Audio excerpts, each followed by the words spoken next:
प्रिय ଖ୍ରୀଷ୍ଟ ଭାଇ ଭଉଣୀମାନଙ୍କୁ ମୋର ନମସ୍କାର। ଆଉ ମୁଁ ଆପଣମାନଙ୍କ ସମ୍ମୁଖରେ କିଛି ଉପସ୍ଥାପନ କରିବାକୁ ଯାଉଛି। ଯଦି ଭୁଲ ଥାଇପାରେ କ୍ଷମା କରିବେ। ଏହା ହେଉଛି ମୋର ଆପଣମାନଙ୍କ ସମ୍ମୁଖରେ ଉପସ୍ଥାପନ କରିବା ପର୍ବପର୍ବାଣୀ ବିଷୟ ନେଇ। ଯାହା ପାଇଁ ଆମେ ପର୍ବ ପାଳନ କରୁ, ସେହି ପର୍ବରେ ଆମେ ତାଙ୍କୁ ପାଳନ କରୁନାହୁଁ। ସେହି ପରମେଶ୍ୱରଙ୍କ ଆମେ ଚରଣରେ ଉପାସନା କରୁନାହୁଁ, ପ୍ରାର୍ଥନା କରୁନାହୁଁ। ଆମେ କରୁ ଆମର ଜାଗତିକ ହିସାବରେ, ଜାଗତିକ ମତଲବରେ ଆମେ ଯାହା ବସିବା କଥା, ଯେଉଁ ଜାଗାରେ ଏକାଠି ପ୍ରାର୍ଥନା କରନ୍ତି ସେଇ ଜାଗାରେ ବସି ମଜା ମଜଲିସ ନେବା କଥା, ଆଉ କିଛି ନାହିଁ। ପରମେଶ୍ୱରଙ୍କ ଧ୍ୟାନ ଆମ ଧ୍ୟାନ ବହୁତ ଫରକ। ଦେଖନ୍ତୁ, ଆମେ କିଛି ପାଠ ଅଧ୍ୟୟନ କରିବା। ଆମୋସ 5:21 ପଢ଼ିବା ଆମେ। ସେଥିରେ ପରମେଶ୍ୱର କ'ଣ କହିଛନ୍ତି ପର୍ବପର୍ବାଣୀ ବିଷୟରେ? ଆସନ୍ତୁ।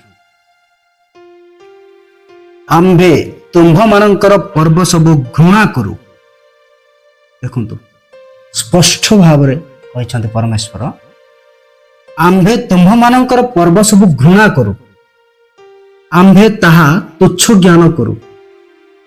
ଠିକ ବୁଝିପାରୁଥିବେ।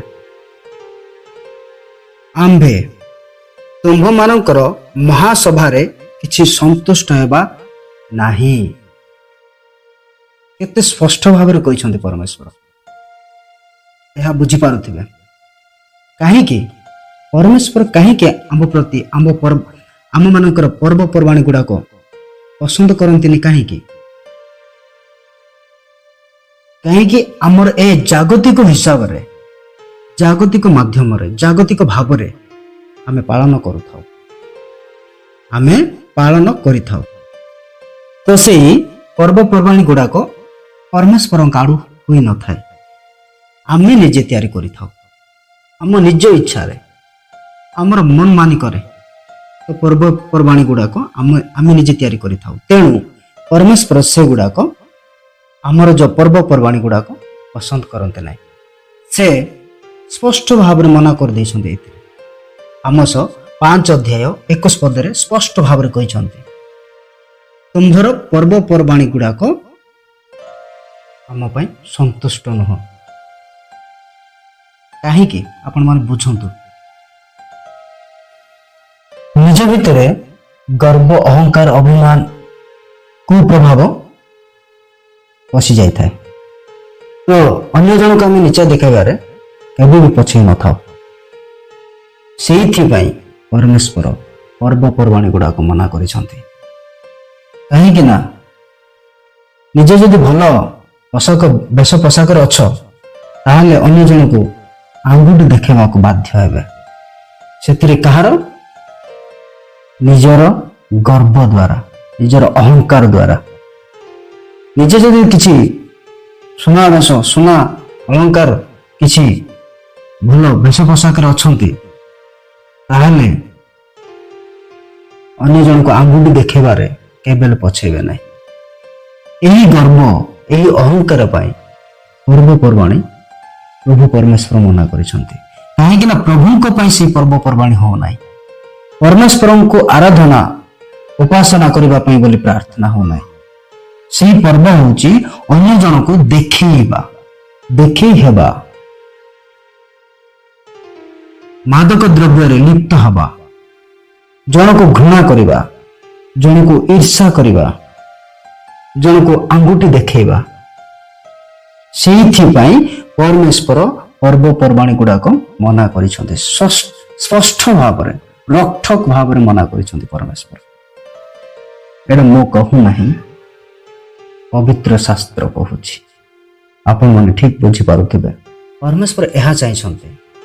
ଦେଖନ୍ତୁ, ଯେଉଁ ପଇସା ଆମେ ଏତେ ମେହନତ, ଏତେ ପରିଶ୍ରମ କରି, ଯେଉଁ ଟଙ୍କା ପାଇଁ ଆମେ ଝାଳ ବୋହି ରୋଜଗାର କରି ଘର ପରିପୋଷଣ କରୁ, ସେଇ ପଇସା ପାଇଁ, ସେଇ ପରିବାର ପାଇଁ, ସେଇ ପଇସାକୁ ନେଇ ଆମେ କ'ଣ କରୁ? ସେ ଜାଗତିକ ହିସାବରେ ଚାଲୁଥିବା ପର୍ବପର୍ବାଣୀ ଗୁଡ଼ାକରେ ଆମେ ପଇସାକୁ ବେଷ୍ଟ କରିଥାଉ। ଯଦି ସେଇ ପଇସା ସେଇ ଟଙ୍କା ଆମ ପିଲା ଛୁଆ ଆମ ପରିବାର ପାଇଁ କିଛି ଗୋଟେ ଉପକୃତ ହେଇପାରିବ, ସେଇଥିପାଇଁ ଯଦି ଆମେ କିଛି ବିନିଯୋଗ କରିପାରିବା, ତାହେଲେ ପ୍ରଭୁ ପରମେଶ୍ୱର ଆଶୀର୍ବାଦ କରିବେ। ଆଉ ସେଇ ପଇସା ସେଇ ରୋଜଗାର ଆମେ ଯୋଉ ଝାଳ ବୁହା ପଇସା ଯୋଉ ପରିଶ୍ରମ କରିଥିବା ସେଇ ପଇସା ନେଇ କିଛି ଦରିଦ୍ର, କିଛି ପିନ୍ଧିବାକୁ ବସ୍ତ୍ର ପାଉନଥିବେ, ଖାଇବାକୁ ଆହାର ପାଉନଥିବେ, ବାସଗୃହ ନଥିବ ଯୋଉମାନଙ୍କର, ସେମାନଙ୍କୁ କିଛି ସାହାଯ୍ୟ ତ କରିପାରିବ।